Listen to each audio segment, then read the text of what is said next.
feeling overwhelmed by the noise of daily life. Imagine hearing a story so timeless, so familiar, that it feels like coming home. As the day fades, let the Odyssey, a tale of resilience, belonging, and quiet wisdom, work its magic. You'll hear not just an epic, but a calming rhythm to guide you past anxiety, replacing restless thoughts with peaceful sleep. This is your moment to unwind. Imagine closing your eyes and hearing a story that doesn't just entertain you, but feels as though it was made to soothe something deep within, steady, familiar, timeless. For thousands of years, that story for so many has been the Odyssey. It's more than a tale of adventure or danger. It's a story of finding the way home, a pathway to calm that mirrors a universal human yearning, the desire to finally set down one's burdens after the often stormy waters of life. And remarkably, this ancient narrative has been quietly guiding restless minds back to peace since its origin. Perhaps you've heard of the Odyssey as a long, heroic poem full of action and mythology, or maybe even studied its themes of courage and resilience. But it's so much more than that. It's a story that transcends any specific time or culture. At its heart, it speaks to something as relevant today as it was when ancient storytellers first recited it aloud. The deep need to come home, not just to a physical place, but to a sense of safety and belonging. And when life feels overwhelming, when sleep won't come easily, its rhythm has a way of quieting your thoughts, like soft waves lapping against the shore. What's fascinating is that the Odyssey wasn't meant to be rushed or analyzed. It comes from a tradition where stories were spoken aloud, passed from one voice to another across generations. Each word, each pause, was carefully crafted to be absorbed by the ear and held within the heart. There's something inherently soothing in that oral nature. The rhythm of its lines slows you down, pulling you into the story gently. Imagine letting go of the day's swirling thoughts and instead listening to the rise and fall of someone's voice, like a tide carrying you endlessly forward, yet never in a rush. And what about its language? Ancient Greek poetry might sound unfamiliar at first, but the structure of the epic itself was designed with listeners in mind. You don't have to understand every word, every detail, to feel its calming effect. It's poetic, almost hypnotic. The phrases build on themselves like a song, flowing naturally, offering just enough repetition to reassure you and anchor your mind. It's less about effort and more about allowing the story to wash over you. Even if you're hearing it in translation, the essence of its rhythm remains, inviting you to settle into the comfort it provides. There's something else about the Odyssey that makes it such a fitting guide for restless nights. It doesn't shy away from struggle. Its hero, Odysseus, faces trials that seem impossible to overcome. But the focus isn't on the chaos itself. It's on the perseverance and the moments of peace he finds along the way. This constant movement from challenge to comfort mirrors the way our minds often work at the end of a long day. We might replay stressful moments, twist ourselves up in worries about tomorrow, but with a story like this, those thoughts begin to unravel. Just as Odysseus keeps moving toward home, you begin to let go, journeying toward your own sense of rest. Each chapter of this epic floats you further from the urgency of now. Episode by episode, it gently nudges you into a space where daily concerns feel smaller, more distant. It reminds us that life, like Odysseus's voyage, is navigated one step, one breath, one small decision at a time. There's wisdom in that, but it's not rushed upon you. It reveals itself gradually, allowing your mind to find its rhythm alongside the story. Why does this ancient tale of gods and monsters continue to resonate with something so human?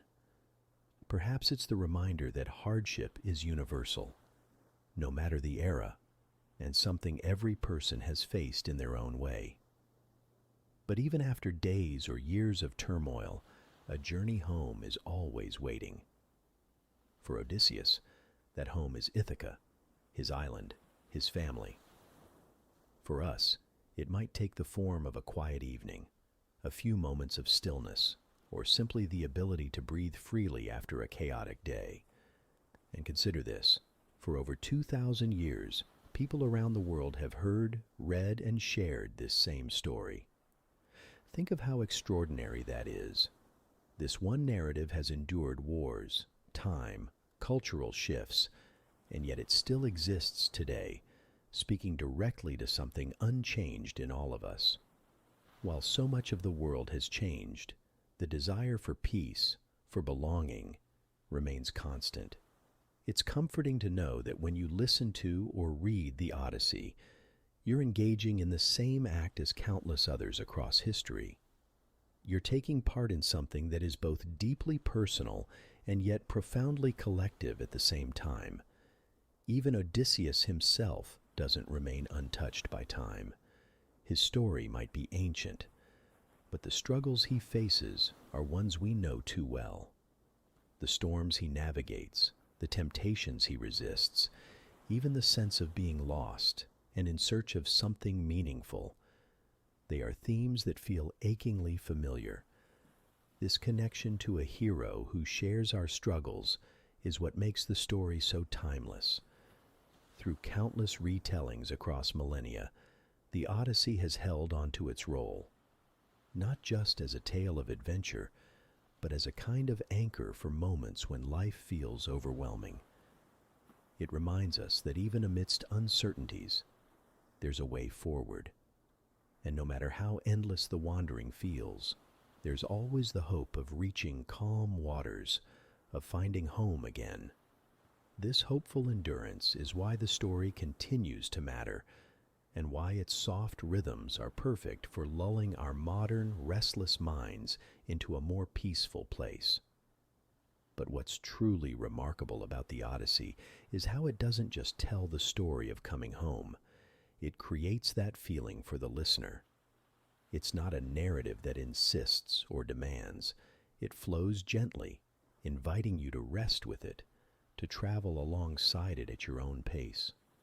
Like the soothing melody of a lullaby, it isn't meant to stir the senses, but rather to quiet them. In this way, each moment you spend with the story feels less like an escape and more like an arrival.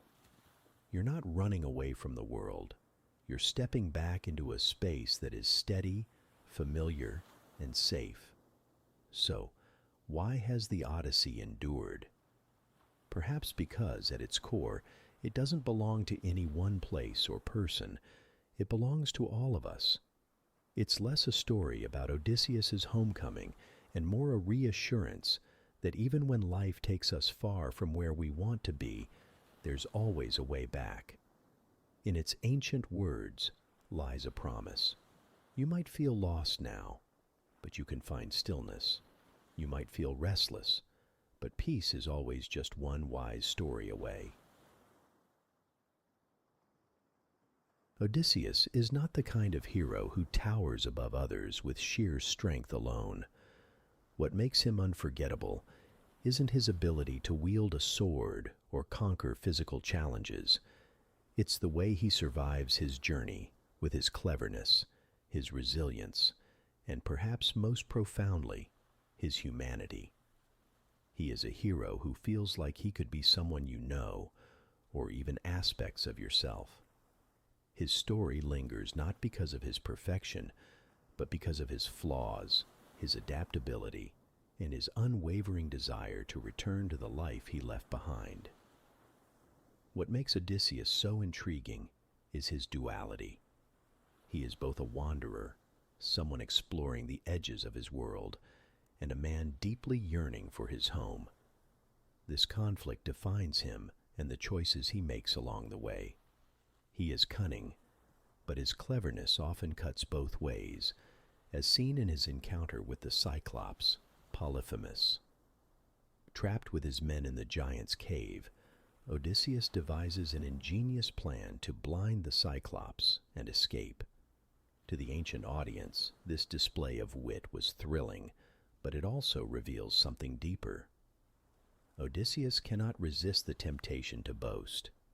After the plan succeeds, and he makes it safely back to his ship, his pride compels him to shout his real name to Polyphemus. This moment of hubris might seem small, but it triggers years of suffering. Polyphemus calls upon his father, Poseidon, who responds with an unrelenting storm of obstacles. This is one of the reasons Odysseus's story resonates so strongly. His cleverness saves him, but it also gets him into trouble. How often do we find that the very traits we depend on, our persistence, our independence, our sense of pride, can also create the challenges we face? Odysseus is a reminder that being human means navigating the fine line between our strengths and our limitations. He isn't infallible. He's resourceful but sometimes reckless. And because of that, his journey feels deeply real. Though Odysseus survives monster-filled seas, raging storms, and rival armies, some of his hardest battles take place within him. Nowhere is this clearer than during his captivity on Calypso's island. This immortal goddess offers him everything he could want: comfort, beauty, and even a chance to live forever. Many people would have accepted this paradise without hesitation. But Odysseus refuses. Despite having every external desire fulfilled, his heart aches for Ithaca, for his wife Penelope, and for the quiet weight of the life he left behind. He is willing to endure mortal struggles, uncertainty, and years of hardship, all for a chance to reclaim what truly matters to him. There is something deeply relatable in that longing. We don't get placed on enchanted islands, but we are drawn to moments or decisions that might seem perfect from the outside, things that offer ease or escape. Yet, like Odysseus, we often find that what we need most is not comfort, but connection. His choice to leave Calypso underscores the idea that true fulfillment lies not in avoiding life's difficulties, but in facing them, even when the path forward is uncertain. Despite his wisdom, Odysseus doesn't fit neatly into the mold of an idealized hero. His imperfections and internal struggles make him feel more accessible to us. He carries the complexity of someone torn between conflicting desires. He wants adventure, but he also longs for home. He values cleverness, but he sometimes acts impulsively. Even his decisions aren't purely noble. They come with compromises. This layered humanity is what makes his story timeless. How many times in our own lives do we feel torn between pursuing an ambition and wishing for stability, or between pushing forward and simply wanting to rest? Odysseus's struggles reflect the cycles of life, the ups and downs, the victories and setbacks. But what keeps him moving forward is his resilience. No matter how dire the situation, he adapts. Whether he's trapped by a Cyclops, struggling against Poseidon's storms, or resisting the seductive pull of the Lotus Eaters, he finds a way to continue. And in these moments, his journey stops being just a story, and instead becomes a metaphor for our own journeys. It's not about perfect solutions. It's about growth, persistence, and finding balance. Even Odysseus's role as a leader reflects this idea. He is responsible for his crew, and while his cleverness saves them time and time again, his flaws sometimes put them in danger. Yet he never gives up on them or on his mission. His leadership isn't about being flawless. It's about people doing their best, even when the odds seem stacked against them. It's a reminder that even when we feel like we've made mistakes or fallen short, the act of pressing on holds its own kind of heroism. At its core, Odysseus's story mirrors the same struggles we face every day, both big and small. He faces setbacks, distractions, and moments of doubt, and yet he keeps moving toward what matters most. In many ways, this makes his journey about something universal. We may not fight mythical creatures, but we fight our own battles.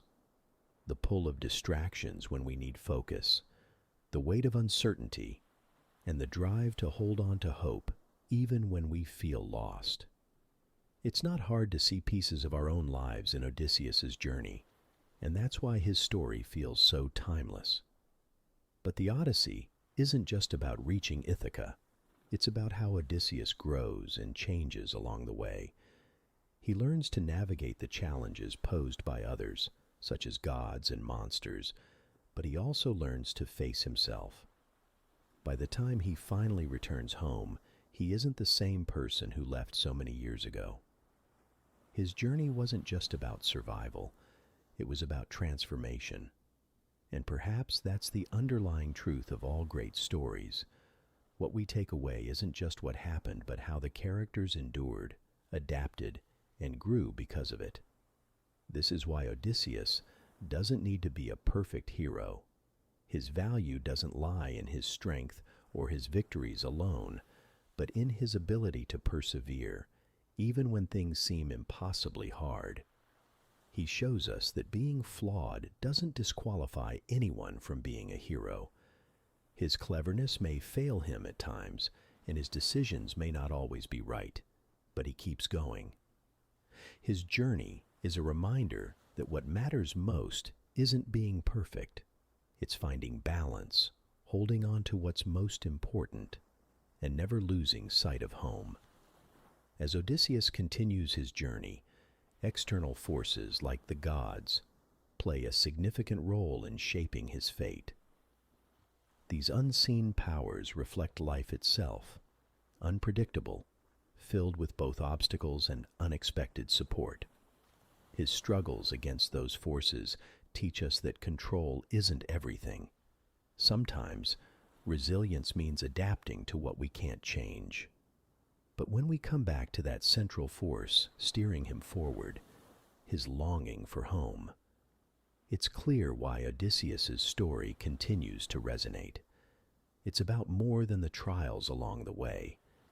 It's about holding on to the hope that, after all the wandering, peace is still possible.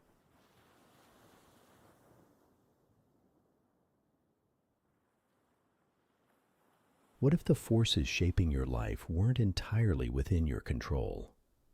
Imagine setting out with a clear goal, only to be pulled in unexpected directions, your journey dictated not by your plans, but by unseen powers.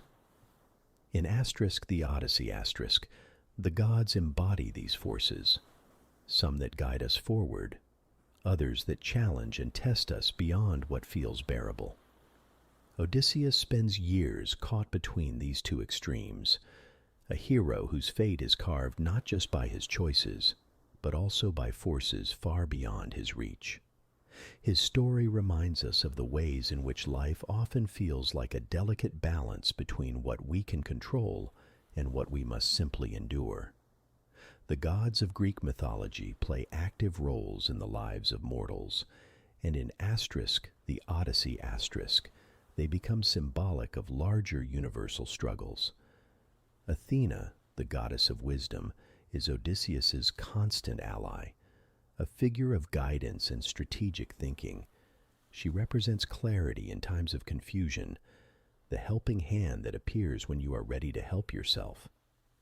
On the other hand, Poseidon, god of the sea, becomes Odysseus's greatest obstacle.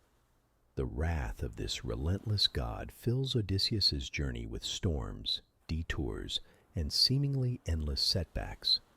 Where Athena embodies civilization, reason, and resilience, Poseidon stands for chaos, survival against nature, and the raw, unpredictable forces of life.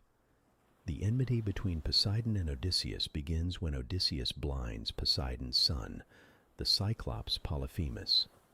It's an act of survival, one rooted in Odysseus's cleverness and quick thinking.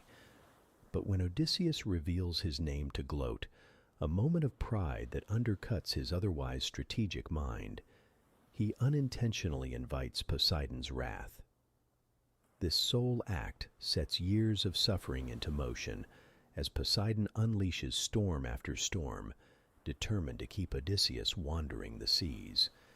In this, Poseidon becomes a force of nature itself, untamed, merciless, and wholly indifferent to the desires of mortals.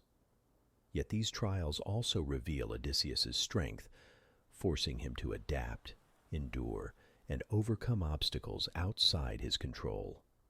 Athena's role operates in a striking contrast, offering hope and guidance when all seems lost.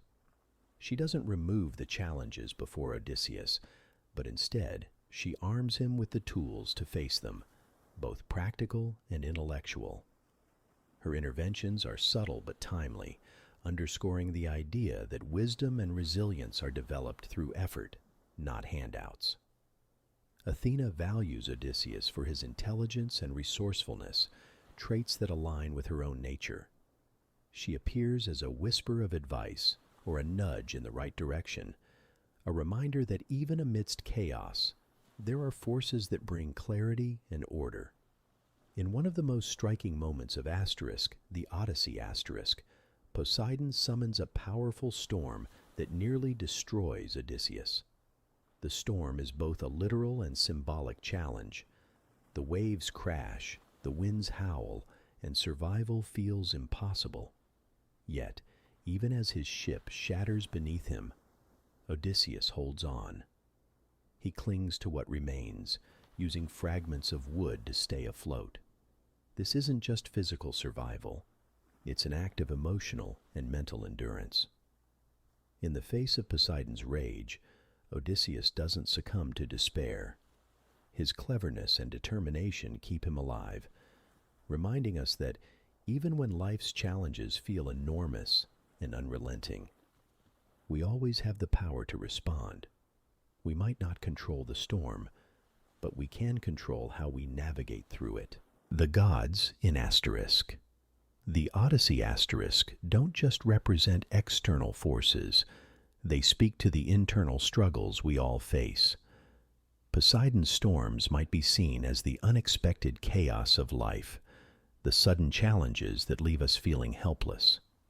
Athena's presence, in contrast, feels like the voice of reason that emerges when we pause and reflect, guiding us back to steady waters. Together, they create the tension at the core of Odysseus's journey, mirroring the balance we seek in our own lives between uncertainty and resilience, chaos and calm. The interplay between Athena and Poseidon reveals deeper truths about how we approach life's struggles.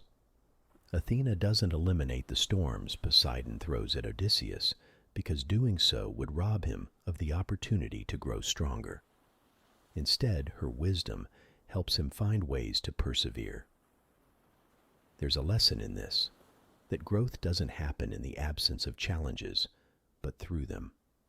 For Odysseus, every storm becomes a test of his character, forcing him to remain grounded in who he is, even when everything around him threatens to unravel.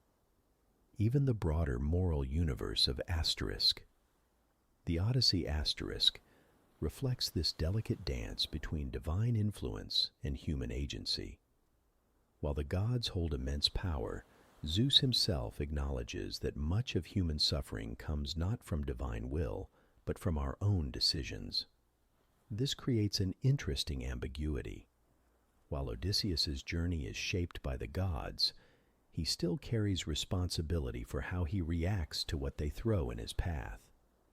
His resilience and cleverness aren't gifts from Athena. They are the traits he uses to succeed within the constraints the gods impose. In this way, The story grants agency to the hero, even as it respects the power of forces beyond his control. The contrasting qualities of Athena and Poseidon, reason versus chaos, wisdom versus wildness, highlight the strange duality of Odysseus's journey. Athena's voice encourages him to focus forward, to strategize and become stronger through each challenge. Poseidon's storms shatter that forward progress, disrupting carefully laid plans with unbelievable force. Yet rather than forcing us to choose between them, the story weaves both into its narrative of resilience. Life isn't about avoiding the Poseidons who throw us into turmoil. It's about listening to the Athenas who remind us how to keep going when it feels like we have nothing left.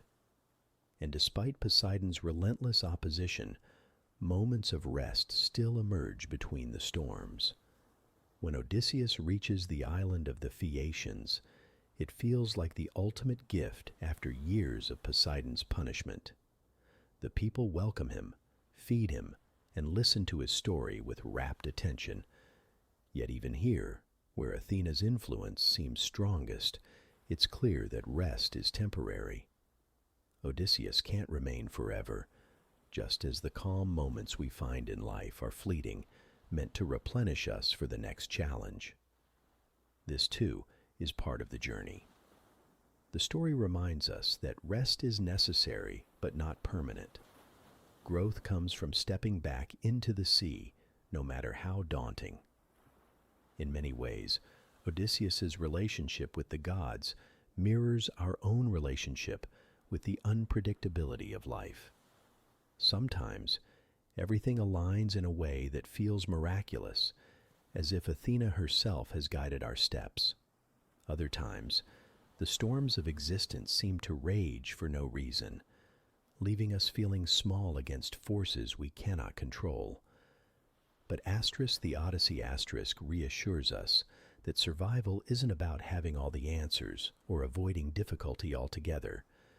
It's about finding balance between cleverness and humility, between effort and acceptance, and between moments of chaos and moments of peace. The storms summoned by Poseidon may be the most dramatic challenges of the Odyssey but they are far from Odysseus's only tests. The true heart of his journey lies in how he learns to adapt to what he cannot prevent and to endure what he cannot escape. For everything Poseidon throws at him, Odysseus always returns to one simple truth. He knows who he is. That self-knowledge serves as his anchor, even when the sea around him is impossibly rough. And it's perhaps the greatest reminder of all. The answer to chaos isn't control. It's staying grounded in our values, no matter what. Odysseus's perseverance isn't just heroic, it's deeply human. He shows us that while we can't predict every trial or storm, we can choose how we respond. Whether we lean into the wisdom of Athena or brace ourselves against the chaos of Poseidon, our strength lies in navigating these forces, not conquering or avoiding them. Like Odysseus, we don't always get to control the seas we face, but we can stay steady through the storm, holding fast to who we are and the direction we're heading. As Odysseus's story unfolds, moments of rest and comfort emerge, brief reprieves amidst the chaos. These serve as reminders that even in the hardest journeys, there are spaces to breathe and regain balance. These pauses don't die.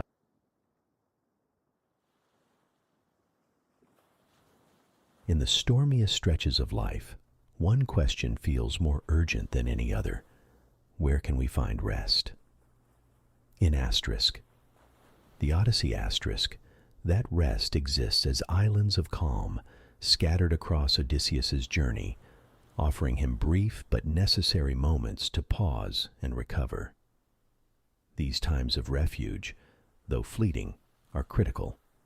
They allow him to regain his strength, refocus on his goal, and reconnect with the man he's striving to be.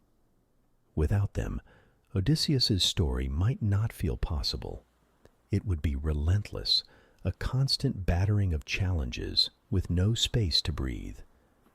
But rest is as much a part of the journey as struggle is, and it's what makes his eventual homecoming feel both believable and earned. One of the most vivid examples of this is Odysseus's time on the island of the Phaeacians. After years at the mercy of Poseidon's storms, Odysseus is carried half dead to their shores, where he is found by Nausicaa, the daughter of the Phaeacian king. From the moment Odysseus steps onto their land, the Phaeacians do something extraordinary. They welcome him with open arms.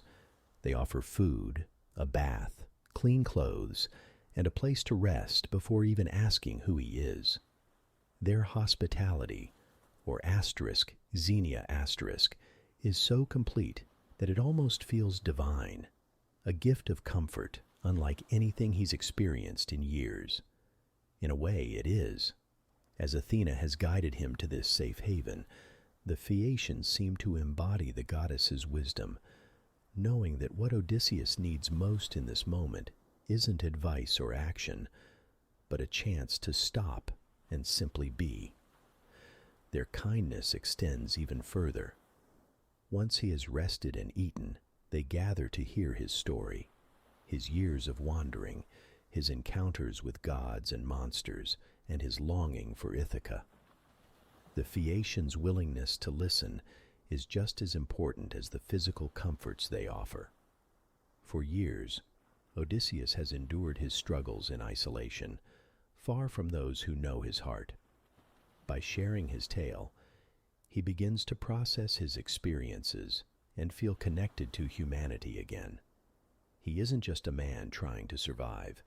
He's Odysseus, son of Laertes, king of Ithaca, husband to Penelope, father to Telemachus.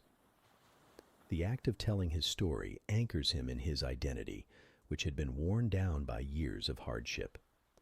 The Phaeacians' hospitality raises an important question. What does it mean to truly care for someone? Their hospitality isn't transactional or suspicious. It's unconditional. And it doesn't just keep Odysseus alive, it allows him to reflect, recover, and prepare for the next steps of his journey. They treat him as a person, not as a stranger to be distrusted, and this sense of belonging, if only for a short time, acts as a balm for his soul.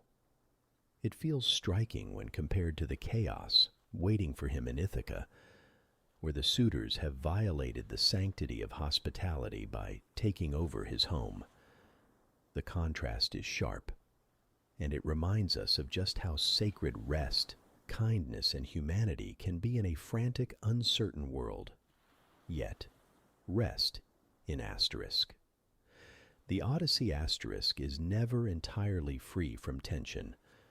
While the Phaeacians provide a brief glimpse of the ideal, Odysseus also encounters moments of rest that test his resolve to move forward. Circe's Island is a perfect example. After an initial test where his crew is turned into pigs, a trick that Odysseus overcomes with the help of Hermes, Circe transforms from a threat into an ally. She offers Odysseus and his men a year of safety, comfort, and feasting. It's everything they could ask for. No storms, no danger, no struggle. Yet there's an unease beneath the surface. While the Phaeacians push Odysseus toward Ithaca, Circe's Island tempts him to forget about it entirely. The time with Circe represents a different kind of challenge. Unlike Poseidon's storms or the Cyclops' cave, this isn't a test of survival. It's a test of memory and focus. Circe's Island is peaceful, yes, but that peace is seductive. By lingering there too long, Odysseus risks losing sight of his goal, his home. And while the feasting and comfort provide a much-needed break, they also present a reminder. Rest is essential, but it can't become a permanent escape.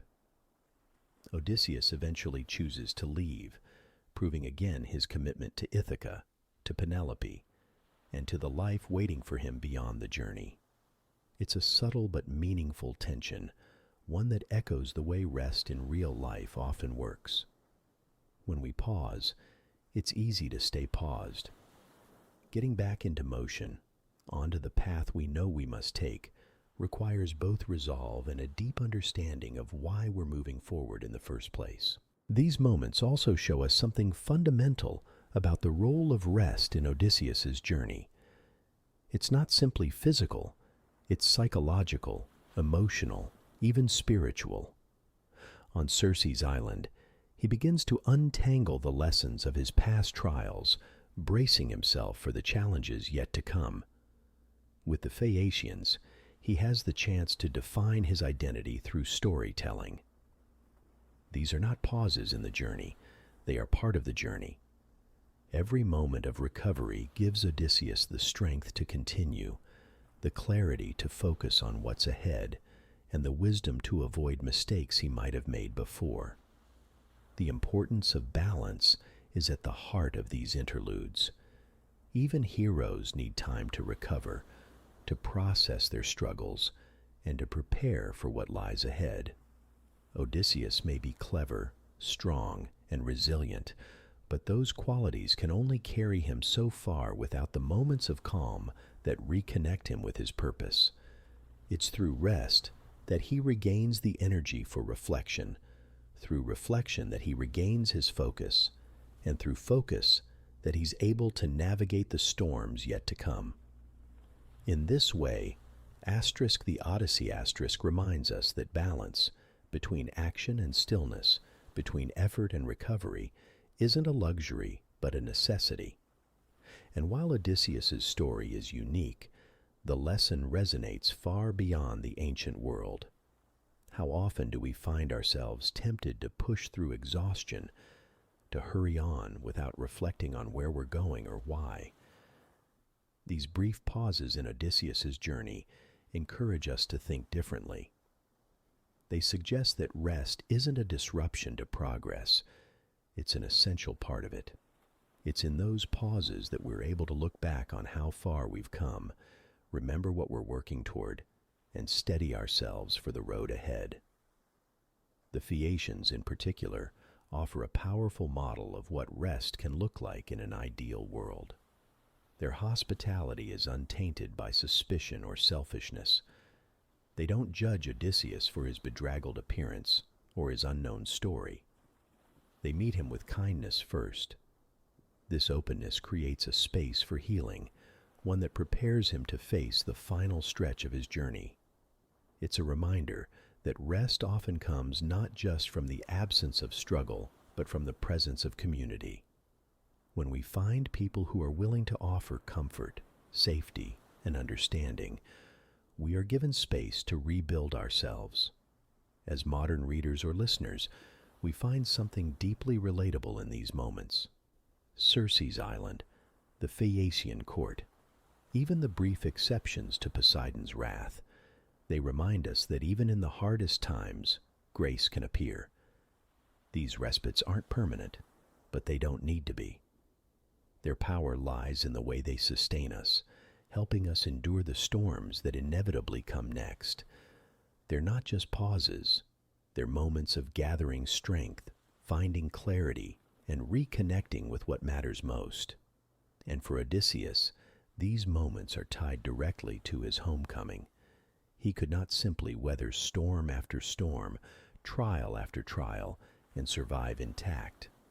It's the interludes of rest that allow him to stay connected to his goal. When he finally reaches Ithaca, it's not just because of his cleverness, strength, or resilience, it's because he found balance.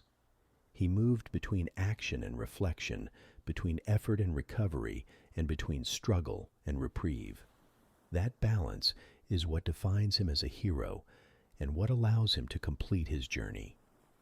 Ultimately, these moments of calm aren't detours or distractions. They're essential steps on the path to Ithaca. They remind Odysseus, and perhaps us, that rest isn't weakness. It's not a sign that we've failed or faltered. It's part of what makes the journey sustainable. Without it, the storms might overwhelm us, the trials might consume us, and the destination might fade from view entirely. But with it, we can keep going. Just like Odysseus, we can find strength not only in enduring, but in pausing, reflecting, and then moving forward once again. As Odysseus steps away from these islands of respite and continues toward Ithaca, he carries the lessons of rest with him. He knows that finding peace doesn't come from avoiding the trials of life, but from facing them with the clarity, strength, and balance that rest provides. And as we follow his journey, we begin to see how essential that truth is, not just for heroes, but for all of us. Rest isn't the absence of struggle, it's part of the way we overcome it.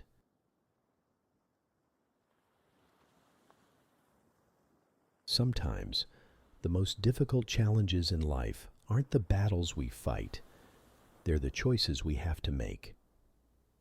Odysseus, the hero with an unshakable resolve, finds one of his greatest tests not in the clash of swords or the churn of violent seas, but in a moment of stillness when nothing is left to guide him but his ability to resist temptation. This pivotal moment comes with the sirens, mythical creatures whose song is as enchanting as it is deadly. Through them, Odysseus must face a deeply human struggle, the pull of desire against the clarity of purpose, the seductive call to surrender against the hard path of continuing forward. The sirens embody the power of temptation in its purest form. Unlike the physical threats Odysseus has encountered elsewhere, monsters, storms, and gods, this test is a battle of the mind. The sirens don't offer brute force or direct harm. Instead, their power lies in their voices, which promise something intangible but irresistible.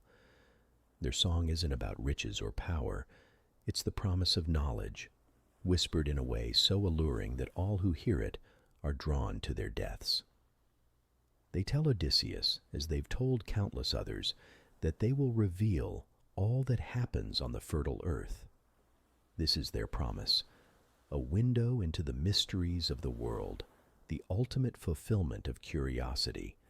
And this is where the tension lies. For Odysseus, whose clever mind and thirst for knowledge define much of who he is, their song is particularly dangerous. Odysseus knows himself. He knows the allure of the unknown might be his undoing if he isn't careful, and so, in a display of his steady wisdom, he prepares.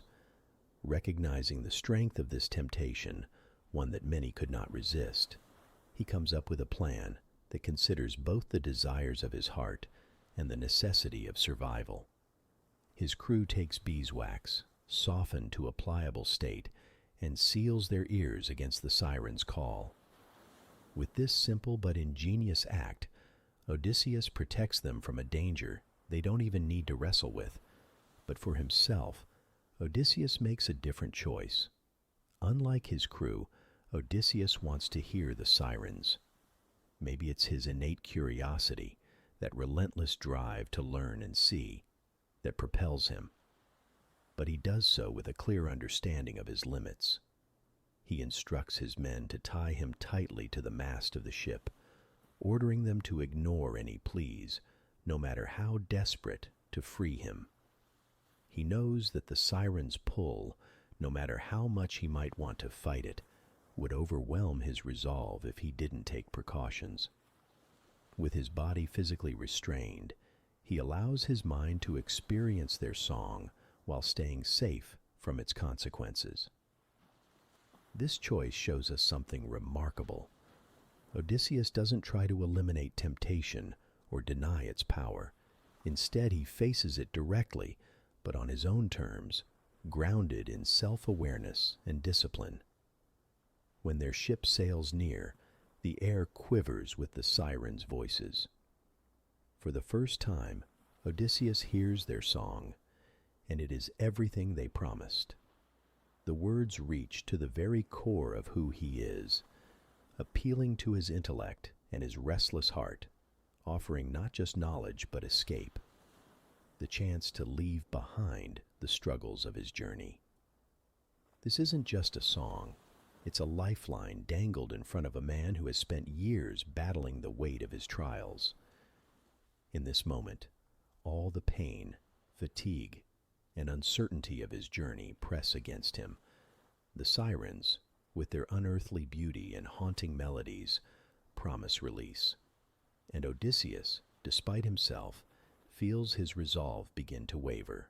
He thrashes against the ropes that hold him and cries out to his crew, begging them to untie him, to let him give in to the call. But they obey his earlier instructions, rowing harder instead of listening to his pleas. The moments he spends bound to that mast are agonizing. No storm or sea monster has pulled him toward disaster with so much force. And yet, though his voice calls out and his body strains against the bonds, his deeper will, his plan, holds firm. The ropes bite into his skin, tethering him not just to the ship, but to his purpose, his identity, and his loyalty to Ithaca. The siren's temptation is not about physical survival, nor is it driven by immediate need. What they offer, a kind of ultimate escape, is the allure of forgetting responsibilities. Their song whispers that it is possible to let go. It pulls at a universal longing, a desire to drift towards something easy, something pleasurable, without the effort or the pain of return. But for Odysseus, to surrender would mean betraying who he is. To listen fully, to abandon his rope-bound posture, would take him further from Ithaca, further from Penelope, further from the life he has fought so hard to reclaim. The Siren's Island isn't just death. It's a mirror of forgetting everything that defines him. This encounter reveals why Odysseus is often seen as a unique kind of hero. He resists, not through brute strength or sheer willpower, but by knowing deeply that even he isn't above temptation. His preparation, binding himself to the mast, is an acceptance of both his humanity and his limits. There's no arrogance in his decision. He doesn't assume his cleverness will shield him entirely. Instead, by embracing restraint, by admitting that he might falter without support, Odysseus takes control of a situation that would have overwhelmed others. The lesson of the sirens is striking in its simplicity. To remain on course, you must understand your boundaries and respect them. Their song represents all the distractions that whisper to us. When Odysseus sets sail for Troy, he knows he'll be gone for a while, long enough to win a war, but not so long that his absence might undo all he's built. Yet, the years stretch on, and as Odysseus fights his way across seas and shores, Ithaca begins to unravel. What happens to a home when its anchor is missing? When the one who provides stability is swept away, not just for months, but decades? On Ithaca, that absence becomes a crisis, a slow descent into chaos that exposes how fragile order can be when left untended. The trouble centers in the palace, once a hub of stability, but now a stage for escalating disorder. Without Odysseus to hold it together, Ithaca's power structure begins to collapse. In his place come the suitors, 108 men in total, not just from Ithaca but from surrounding islands, who descend on the household like a plague. On the surface, they claim to have noble intentions, each vying for Penelope's hand in marriage. But their actions speak louder than their intentions. These men are no worthy opponents or equals. They are opportunists, feeding off the kingdom Odysseus worked so hard to preserve. Day by day, they consume it from the inside out. Their behavior reveals the breakdown of everything Odysseus would have held sacred. The suitors violate ****, the ancient Greek code of hospitality that demands kindness and respect between guest and host. They slaughter livestock daily, gorging themselves on food meant to sustain the palace. They turn the halls into sites of indulgence and arrogance, laughing, feasting, drinking, all while contributing nothing in return. Their immorality spills over into cruelty. Even the palace servants aren't spared, harassed or demeaned by men who disregard the dignity of others. As one observer in the story notes, there is no longer any respect for the guest friend or suppliant, or even the gods who dwell in the wide heaven. A kingdom that once stood as a symbol of order now flounders without it. Beyond the walls of the palace, the damage grows. This isn't just about noblemen overstaying their welcome. It's about the slow breakdown of Ithaca's society as a whole. The suitors drain the resources that should belong to the community, resources carefully cultivated over generations. Livestock that once represented security for the years ahead is slaughtered recklessly, a glaring sign of the short-term greed that has overtaken the long-term stability Odysseus valued. Without its king, without its order, Ithaca itself becomes vulnerable. What is left of a kingdom when its wealth, its traditions, and its leadership are all under siege? Amidst this chaos, Penelope stands at the center, holding together what little remains. She is both a symbol of resilience and a woman caught in an impossible situation. As a queen without her king, her position is uncertain. She is neither fully a widow nor fully a wife, and that ambiguity leaves Ithaca in limbo. This isn't just about her. They need an heir, a leader, someone to reclaim the throne. Until then, the kingdom will remain fractured and vulnerable. Yet, instead of being overwhelmed, Penelope fights back, not with weapons, but with cleverness and endurance. Her intelligence becomes her greatest armor. Knowing she cannot directly oppose the suitors, Penelope delays. She devises a brilliant scheme.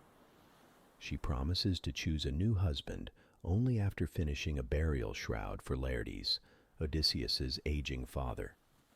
Each day she weaves the cloth, and each night, under the cover of darkness, she unravels it, preserving the illusion of progress while buying herself years of time.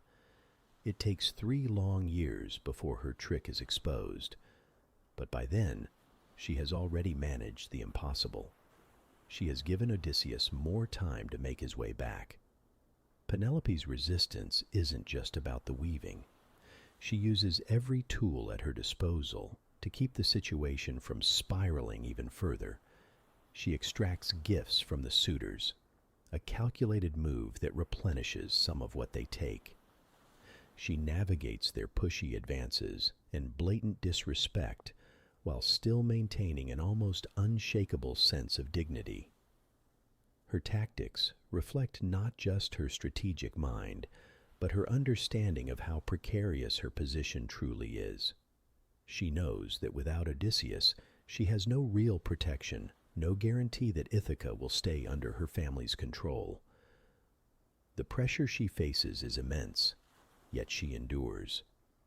Her endurance is as much a quiet triumph as any of the great feats Odysseus achieves on his journey. And while Ithaca's visible disorder unfolds in the palace, its deeper disorder stretches into the struggles of Odysseus's family. Telemachus, still a boy when Odysseus leaves, grows up in a household seized by intruders. Without a strong father figure, his early years are marked by insecurity. He must watch as his mother struggles and as the suitors eat away at their kingdom, all while knowing he's powerless to stop them. His journey to find information about his father is as personal as it is practical. In searching for Odysseus, he searches for his own identity, his own ability to step into a role he spent years being unprepared for. The suitors, sensing the threat of his growing confidence, even go so far as to plot his death, a clear acknowledgement that Telemachus's very presence, if left unchecked, could restore the order they've worked to destroy. Ithaca's internal chaos doesn't just mirror Odysseus's long journey, it feels inseparable from it. As he struggles to navigate the external storms of the sea, Ithaca struggles to weather its own storms at home. The plundering of his resources, the violation of hospitality, the slow unraveling of his family, they all echo the uncertain path Odysseus finds himself following far away. Both the man and his kingdom are adrift. As one suffers, so does the other. His return, therefore, is about much more than reunion. It's about healing the fractures, setting things right, and reminding Ithaca what stability looks like after so many years adrift. Themes of social order pulse through every turn of Ithaca's decline. The suitors are not just intruders in a home, they are symbols of what happens when power goes unchecked. Their rejection of hospitality, their greed, and their violence embody a world where balance no longer exists. Odysseus's homecoming is not just about reclaiming his throne, it's an act of restoration. For the suitors to remain would mean more than the end of his household. It would mean the kingdom itself slipping into complete collapse. In the layers of this crisis, the Odyssey explores the broader costs of imbalance. When individuals or kingdoms lose their center, the effects ripple outward, consuming everything that once seemed solid and unshakable. Odysseus's long years of wandering have prepared him for the hard work of undoing this damage. When he finally walks back onto Ithacan soil, his return feels like more than a physical event. It feels like a shift, the long-awaited moment when balance can finally begin to reassert itself. And as he sets his sights on the suitors, his fury isn't just personal. It's the fury of a king returning to a kingdom gone to ruin. Yet revenge alone does not repair what's been broken. Restoring order will mean more than slaughtering the men who disrespected his home. It will mean rebuilding, rejoining his family, and carefully reweaving the social fabric that has been so deeply torn. In this way, Ithaca's disorder is as much about Odysseus's inner journey as it is about his external actions. The trials he endures on the seas, storms, temptations, and the constant challenge of focus mirror the trials his family and kingdom face. Just as Odysseus must remain resolute through adversity, Ithaca must find ways to survive his absence, even when survival seems tenuous. His ultimate homecoming is not just about his physical return, it's about becoming whole again, as a king, a husband, a father, and a home that can stand strong once more. Homecoming, then, isn't just an end point. It's an act of healing, a restoration of balance in the widest sense. When Odysseus steps back into his palace, sword drawn and eyes blazing, it's not just a hero confronting intruders, it's order finally reasserting itself after years of chaos.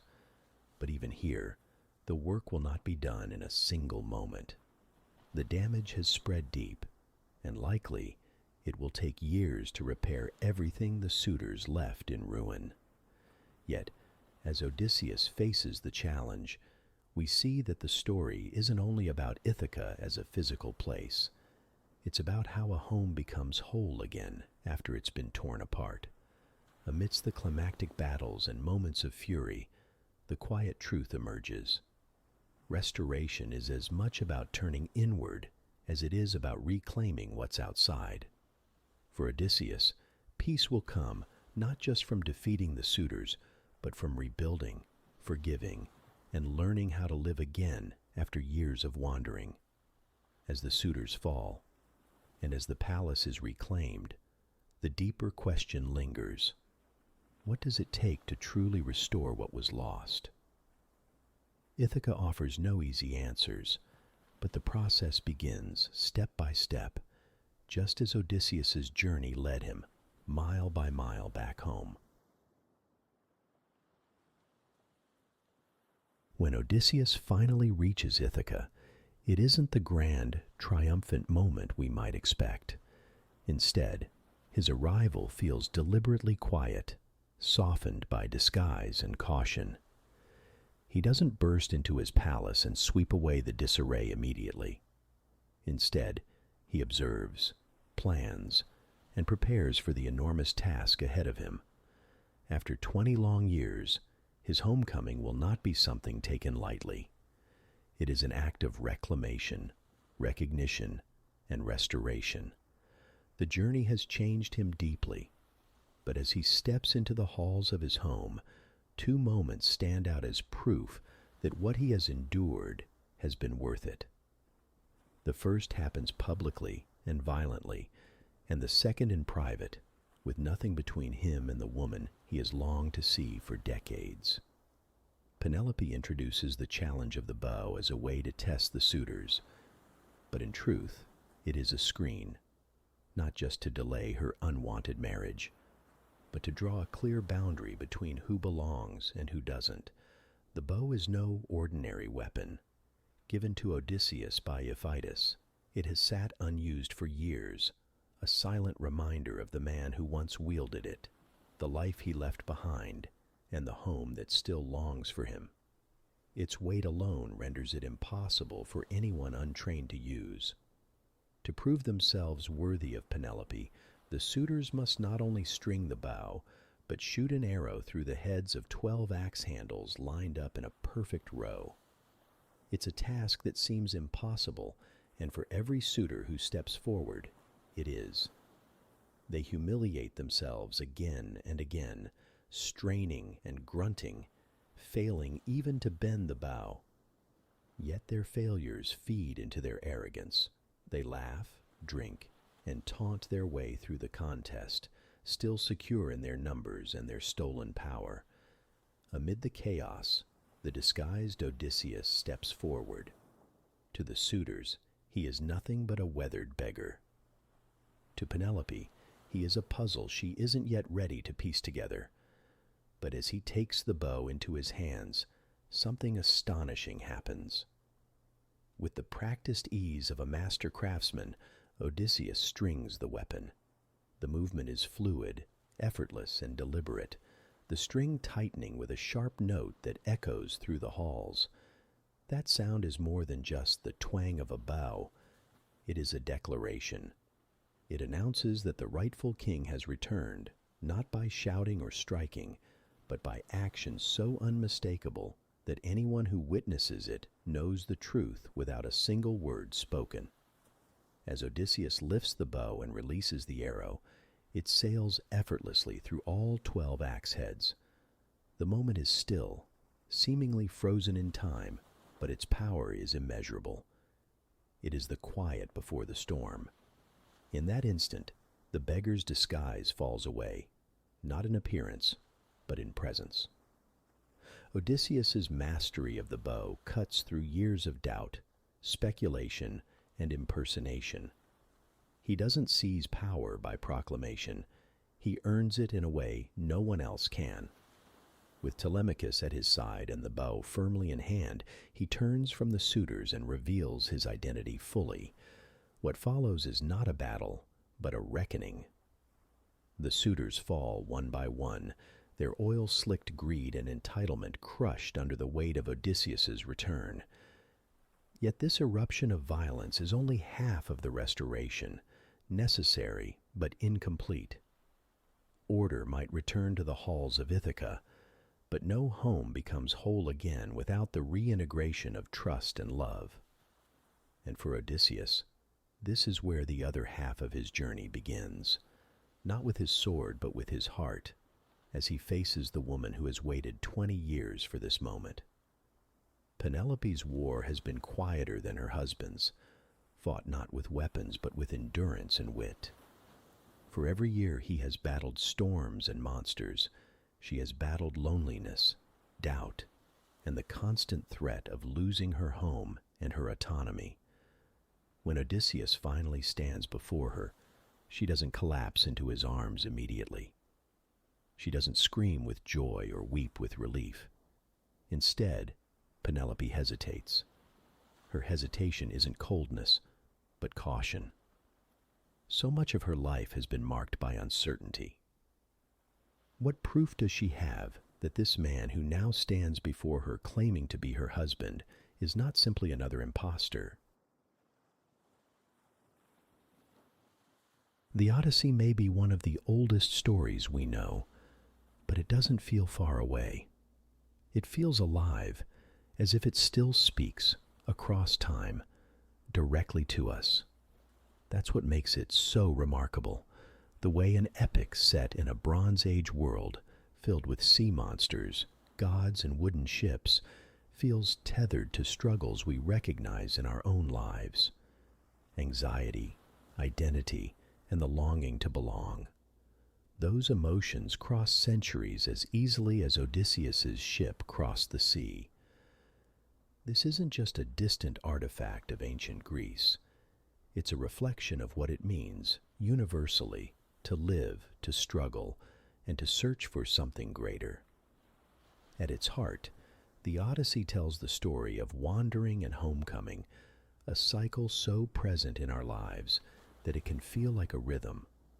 Wander too long, and a sense of home begins to feel very far away. But return too soon, and you risk feeling unfinished, as if you haven't yet faced the things you need to face.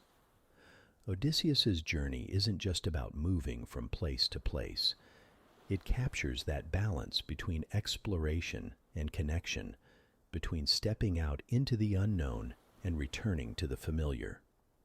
It mirrors the natural arcs of our own lives, where we venture out into new experiences and return to the relationships, the habits, or the places that root us.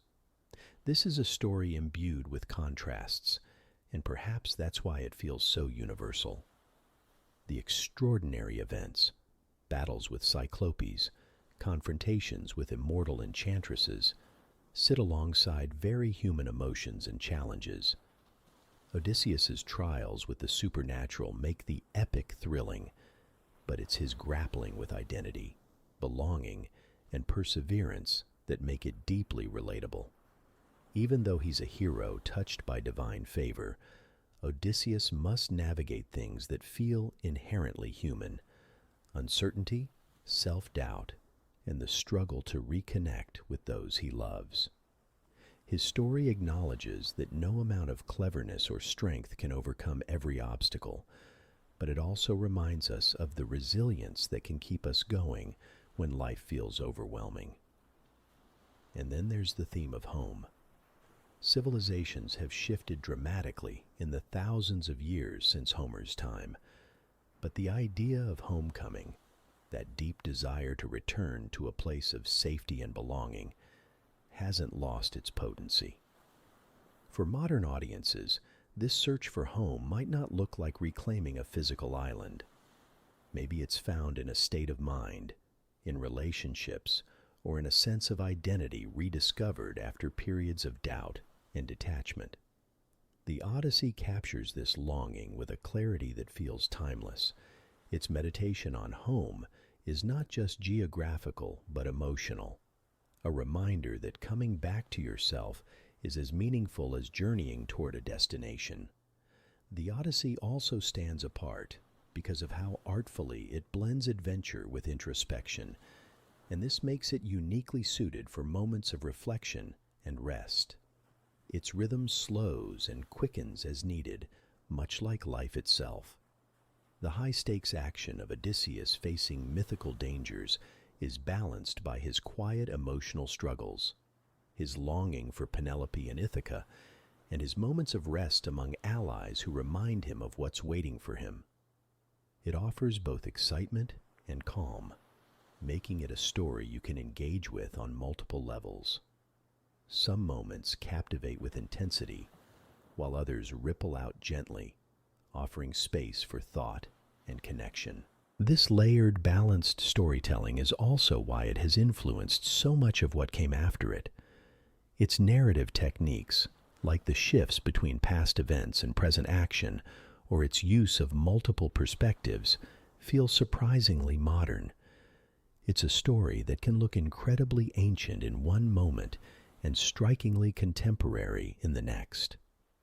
Odysseus might recount his harrowing escape from the Cyclops in vivid detail, but the purpose of that storytelling, to recount his identity to the Phaeacians, to shape meaning out of his struggles, feels familiar even now. It invites us to think about how we tell the stories of our lives, how the arcs of adventure, loss, and triumph take shape in retelling. Over time, the Odyssey has not remained frozen in the past. Each generation has found new ways to interpret it. Feminist readings, for example, have highlighted Penelope's determination, resilience, and quiet intelligence, repositioning her as more than merely the patient wife waiting at home. Other approaches look at it through post-colonial or modern psychological lenses, finding themes of displacement or identity wrestling that reflect contemporary concerns. Each new lens breathes life into the story, making it feel incredibly present, even if it originated thousands of years ago.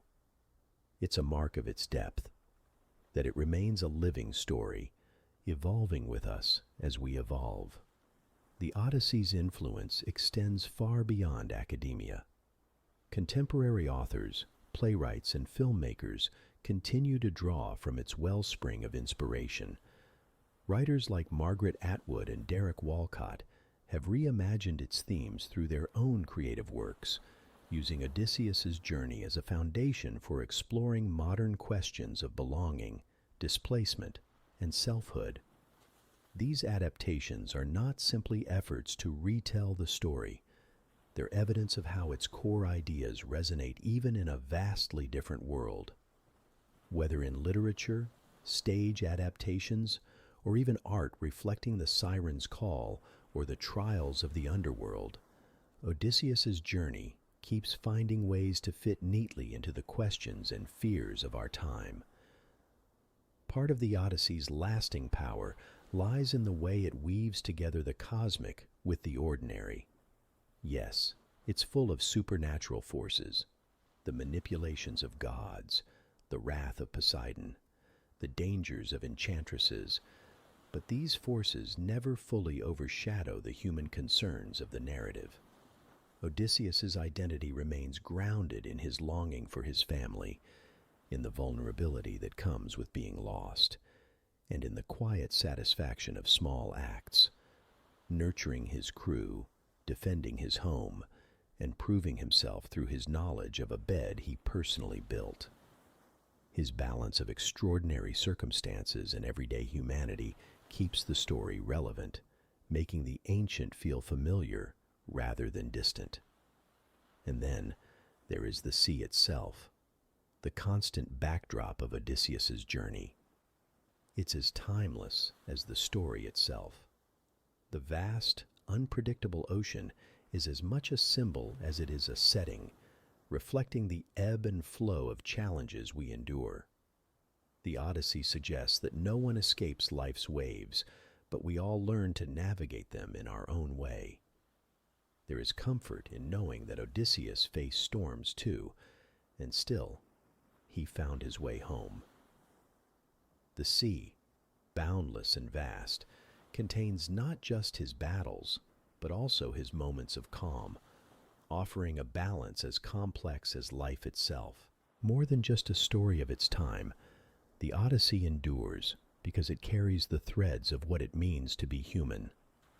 It speaks to our timeless capacity for hope, even when the journey feels impossibly long. It sings to our need for connection, even as we wander through phases of isolation. Its themes of resilience and homecoming remind us that life is rarely a straight path, but that meaningful returns are possible even after we've lost our way. Its relevance lies not just in its themes, but in the way it continues to connect us today, to past generations who have read, told, and loved the story, and to those who will encounter it in some form for the first time tomorrow. Engaging with the Odyssey, whether by reading it, hearing it told, or seeing it reimagined, makes you part of one of humanity's longest-running conversations. It's a story older than the idea of modern nations, yet it speaks in a voice that feels startlingly close, as if its author knew what it is to live, to ache, to wonder, to fail, and to grow. When you follow Odysseus's path, you're also walking alongside everyone else who has found themselves in those same universal struggles. It's a connection through time, uniting generations who have all searched for peace, meaning, and belonging. What the Odyssey achieves is a rare, almost magical balance. It comforts while it challenges, reflects the individual while speaking to the universal, and shifts gently between adventure and repose. Each reading, each retelling, reveals something new, offering wisdom suited to whatever stage of life the reader or listener finds themselves in. Perhaps that's its greatest strength. After 3,000 years, it doesn't feel like a relic. It feels alive, breathing with the same questions and truths that pulse through our own world. It's strange to think of an ancient text as comforting, but that's the quiet gift the Odyssey offers. It connects us to ourselves and to each other, whispering through the folds of time that the struggles we face, the longing we feel, the dreams we carry, they're not ours alone. They've been carried by others in different worlds and centuries, yet always with the same human heart. In a world that often feels hurried or fragmented, the Odyssey's lasting message reassures us. We're never truly alone in our wandering. We are, like Odysseus, simply finding our way back home. Just as Odysseus found his way home, we too can find peace by embracing our journey, one step at a time. His story reminds us that the path to belonging isn't perfect or easy, but that's where its meaning lies. Through resilience and self-awareness, he faced every challenge with a quiet strength, and so can we. Tonight, let this timeless story carry you to a place of calm.